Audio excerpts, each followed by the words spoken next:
नमस्कार मित्रों। दोस्तों, क्या आपको पता है कि इस संसार की सबसे शक्तिशाली वस्तु क्या है और क्या वो आपके भी पास भी है?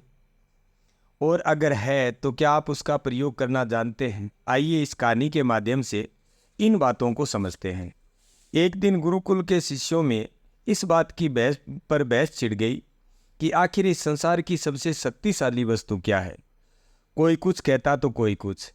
जब पारस्परिक विवाद का कोई निर्णय ना निकला तो फिर सभी शिष्य गुरुजी के पास पहुंचे। सबसे पहले गुरुजी ने उन सभी शिष्यों की बातों को सुना और कुछ सोचने के बाद बोले, तुम सबों की बुद्धि खराब हो गई है। क्या ये अनाप शनाप निरर्थक प्रश्न कर रहे हो? इतना कहकर वे वहां से चले गए। हमेशा शांत स्वभाव रहने वाले गुरुजी से किसी ने इस प्रतिक्रिया की उम्मीद नहीं की थी। सभी शिष्य क्रोधित हो उठे और आपस में गुरुजी के इस व्यवहार की आलोचना करने लगे। अभी वे आलोचना कर ही रहे थे कि तभी गुरुजी उनके समक्ष पहुंचे और बोले, मुझे तुम सब पर गर्व है।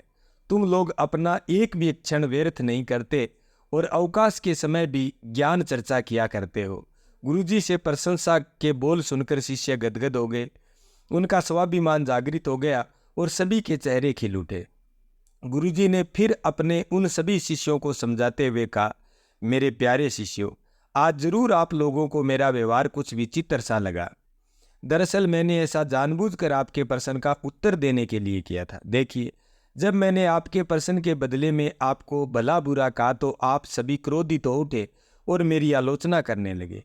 लेकिन जब मैंने आपकी प्रशंसा की तो आप सब प्रसन्न हो उठे। पुत्रों, संसार में वाणी से बढ़कर दूसरी कोई शक्तिशाली वस्तु नहीं है। वाणी से ही मित्र को शत्रु और शत्रु को भी मित्र बनाया जा सकता है। ऐसी शक्तिशाली वस्तु का प्रयोग प्रत्येक व्यक्ति को सोच समझकर करना चाहिए। वाणी का माधुर्य लोगों को अपनी ओर आकर्षित कर लेता है। गुरुजी की बातें सुनकर शिष्यगण संतुष्ट होकर लौट आए और उस दिन से मीठा बोलने का अभ्यास करने लगे। मित्रों, हमारी बोली या हमारी वाणी बेहद शक्तिशाली होती है। जरूरत है इसका सही प्रयोग करने की।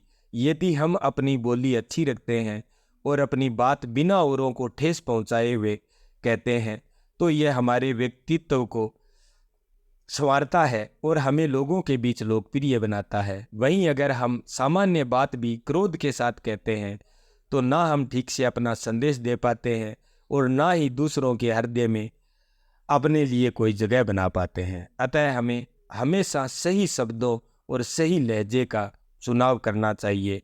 धन्यवाद।